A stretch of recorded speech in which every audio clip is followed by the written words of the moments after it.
let me keep you guys up to date with the new developments that happened in the gaming world. This week we have some exciting news about the reveal of Baldur's Gate 3, updates on the new Xbox X series, and last but not least, news about Final Fantasy VII.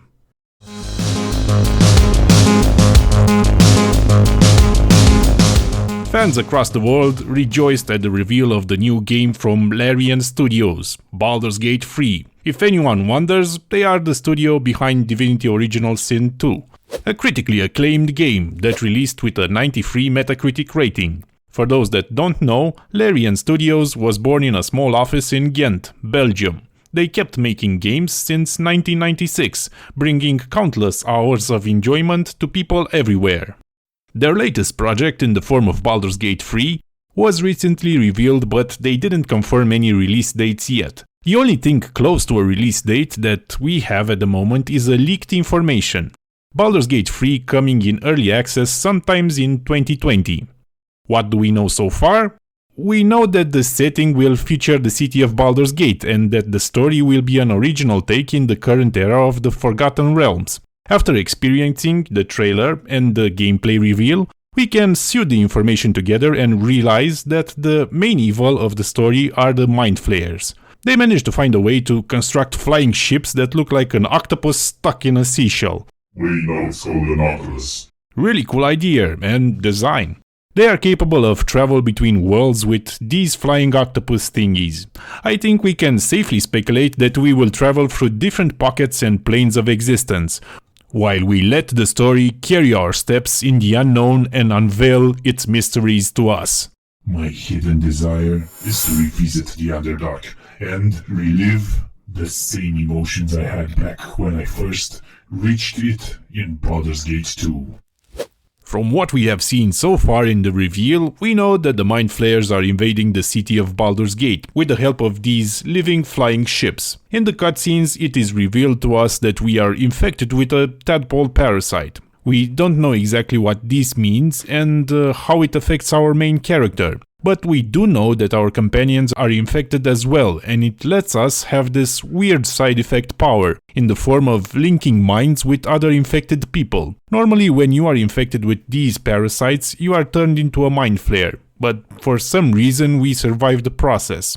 So the main drive behind our motivation is a personal one, us being forced to seek more information about the clandestine form of life forced upon our body and maybe find a way to safely remove it.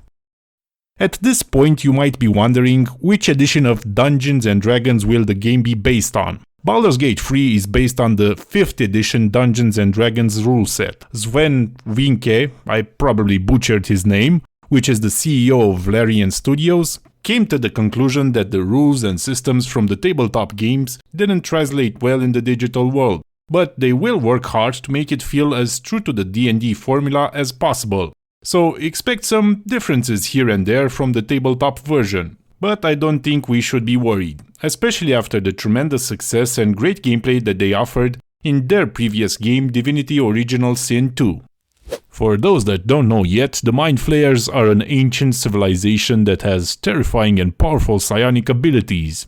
They are able to mind control sentient beings, and like to feed on their brain for sustenance. Another prominent race that was featured is the Githyanki. They are fighting against the Mind Flayers on top of dragons. Yoo-hoo! Look at this guy go! So for those that are fans of the race, let me give you some great news. You can even play as one. What do we know about the way it will control and play? It is a party-based system, so you will control more than one hero at a time, and the game will feature an origins story for each unique character. A similar system to the one present in Divinity Original Sin 2, where you could choose predefined characters that have their own personality and emotional baggage attached to them. There is a difference though. This time around, origin stories are tied to the character classes.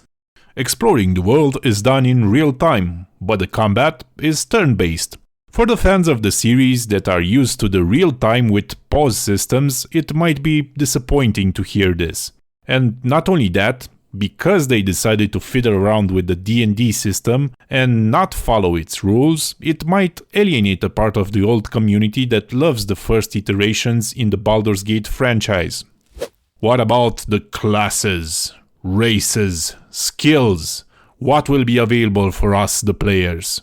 While Larian hasn't revealed yet a full list of what will be available, we know that we will have humans, elves, thieflings, drows, halflings, githyanki, and something akin to a vampire. Each race having an impact on dialogue choices and access to special skills. For the fans of Baldur's Gate 2, I have some pretty good news. There is a real possibility for Minsk and Boo to make an appearance. If this will go through, I can't wait to hear again. Go for the eyes, Boo! Go for the eyes!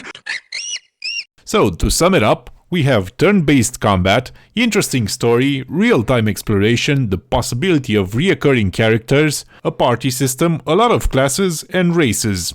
The future of Baldur's Gate 3 looks pretty bright, and we will await to hear those familiar words again.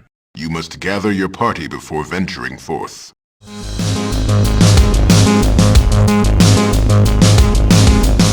Xbox Series X is the next generation of Xbox, which will be releasing later this year. From what was shown to us so far, it is quite a far departure design-wise, discarding its sleek appearance for a blocky one.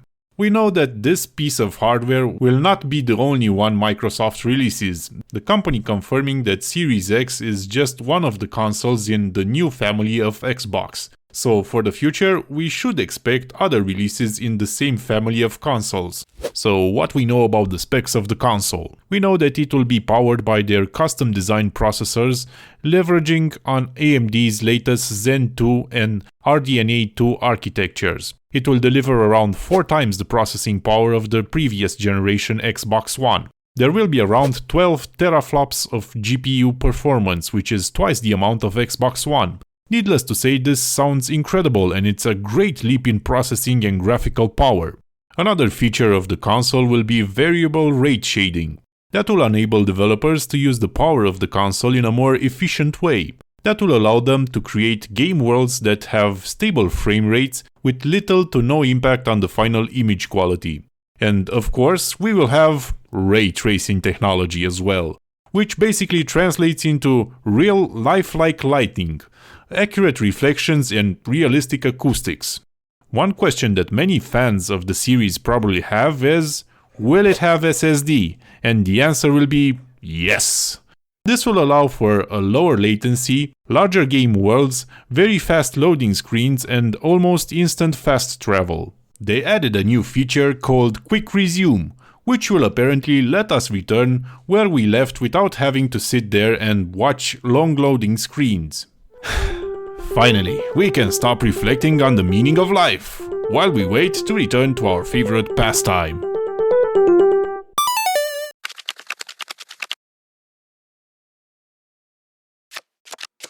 The console will even feature support for 120 FPS for developers that choose that route. Yeah, you heard it right. 120 FPS. And it will have support for 4K resolutions and be 8K resolution ready.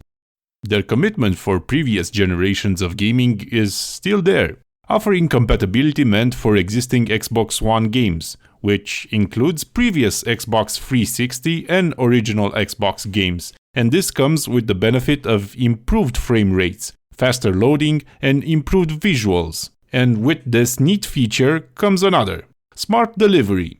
From what I could gather, this technology will allow the developers to ensure that their titles can be released for Xbox One and be compatible later with Xbox Series X. The console is scheduled for release in the holiday season of 2020, so somewhere between October and December.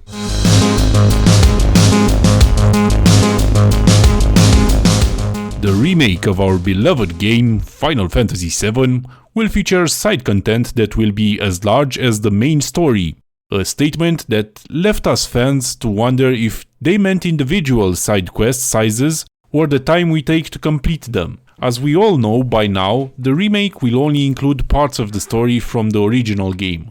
It seems that they want to focus more on quality versus quantity.